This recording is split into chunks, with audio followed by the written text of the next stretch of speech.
Como um dos clubes mais populares e vitoriosos das Américas, dono de uma torcida apaixonada de mais de 35 milhões de pessoas e com receitas anuais que ultrapassam a barreira de R$ 1 bilhão, conseguiu mergulhar no maior abismo financeiro da sua história. Em 2026, a situação do Sport Clube Corinthians Paulista atingiu um ponto de ebulição dramático. Esqueça as discussões táticas de campo por um momento. Hoje, o maior adversário do Timão não veste a camisa de nenhum rival histórico. Ele está nos tribunais, nos juros bancários e nas planilhas contábeis. Bem-vindos ao Sport News. Hoje nós vamos abrir a caixa preta do Parque São Jorge para desmitificar, centavo por centavo, como a dívida do Corinthians ultrapassou a assustadora marca dos 2,3 bilhões de reais. Já deixa o seu like, se inscreve no canal e vem com a gente entender o raio-x dessa crise financeira. Para entender o tamanho do buraco em 2026, precisamos olhar para trás e entender como se formou essa verdadeira bola de neve. Durante mais de uma década, o Corinthians viveu uma ilusão de abundância, apostando na fórmula de gastar muito acima do que arrecadava para manter times competitivos. O problema é que a conta sempre chega. A dívida do clube se divide basicamente em dois grandes blocos: o passivo operacional do clube social e do futebol e o financiamento do estádio. Quando olhamos apenas para o dia a dia do futebol, sem contar o estádio, o passivo do Corinthians ultrapassa a marca de 1,6 bilhão de reais. Essa quantia gigantesca é fruto de empréstimos bancários com juros agressivos, dívidas tributárias com o governo, parcelas atrasadas de compras de jogadores e, principalmente, acordos não cumpridos com empresários e ex-atletas. O clube passou anos rolando dívidas de curto prazo, trocando dívidas baratas por empréstimos caríssimos apenas para apagar incêndios imediatos. O segundo grande pilar desse rombo financeiro é a orgulhosa Casa da Torcida, a Neoquímica Arena. O sonho do estádio próprio, inaugurado lá na Copa de 2014, virou uma âncora no fluxo de caixa do clube.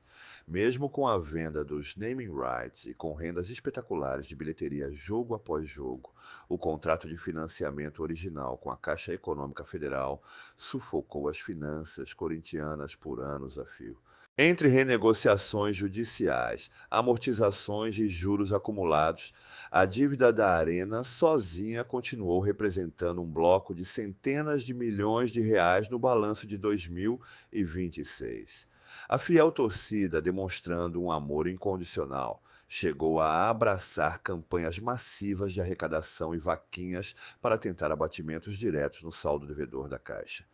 Porém, no cenário geral de um clube com mais de 2 bilhões em passivos totais, pagar o estádio é apenas o primeiro degrau de uma escada imensa.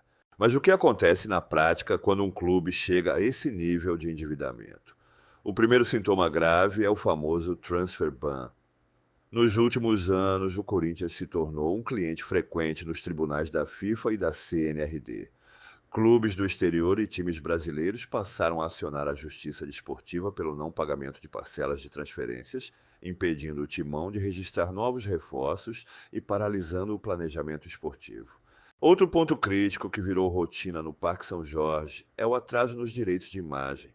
No futebol brasileiro, a remuneração dos atletas é dividida entre o salário na carteira de trabalho e os direitos de imagem. Enquanto o salário CLT costuma ser priorizado para evitar punições desportivas, os direitos de imagem viraram a principal válvula de escape da diretoria, acumulando meses de atraso com as principais estrelas do elenco. Isso cria um ambiente de insegurança jurídica, onde jogadores acionam a Justiça do Trabalho pedindo rescisão indireta de contrato e gerando indenizações milionárias. É um ciclo vicioso onde os juros comem uma fatia gigantesca de tudo o que o clube arrecada no mês. Diante desse cenário de terra arrasada em 2026, qual é a verdadeira saída para o Corinthians? Os especialistas em finanças esportivas apontam poucos caminhos viáveis. O primeiro é uma política de austeridade extrema e reestruturação de dívidas, nos moldes do que o Flamengo fez na década passada. Cortar gastos radicalmente, montar times modestos e renegociar com credores por anos até estancar a sangria. Mas em um clube com extrema pressão política e cobrança por títulos, ter paciência para não gastar é um desafio quase impossível. A outra grande discussão que tomou conta dos bastidores e das arquibancadas é a transformação em a FEU, a Sociedade Anônima do Futebol, ou o pedido formal de recuperação judicial. Enquanto alguns defendem que vender o departamento de futebol para um grande investidor ou fundo bilionário é a única forma matemática de pagar os 2,5 bilhões de dívidas sem abrir falência, a ala tradicional e a torcida organizada resistem com unhas e dentes, defendendo que o Corinthians é um patrimônio social do povo e não pode ter um dono. A verdade incontestável é que a marca Corinthians é um gigante colossal que nunca vai deixar de existir, porque a sua maior riqueza não está nos bancos, mas sim na força inesgotável dos seus 35 milhões de torcedores. Mas a reestruturação financeira em 2026 é uma questão de sobrevivência desportiva. E agora, o Sport News joga a bola para você, torcedor corintiano e fã de futebol. Na sua opinião sincera, qual é a única salvação para o Timão? Virar um AF e vender o futebol para um investidor? Ou aguentar anos sem títulos com austeridade máxima para pagar as dívidas com as próprias pernas? Deixa o seu debate aqui embaixo nos comentários. Se você curtiu esse raio-x financeiro completo, já esmaga o like, compartilha nos grupos e se inscreve no Sport News para não perder nossas próximas investigações. Um grande abraço e até a próxima.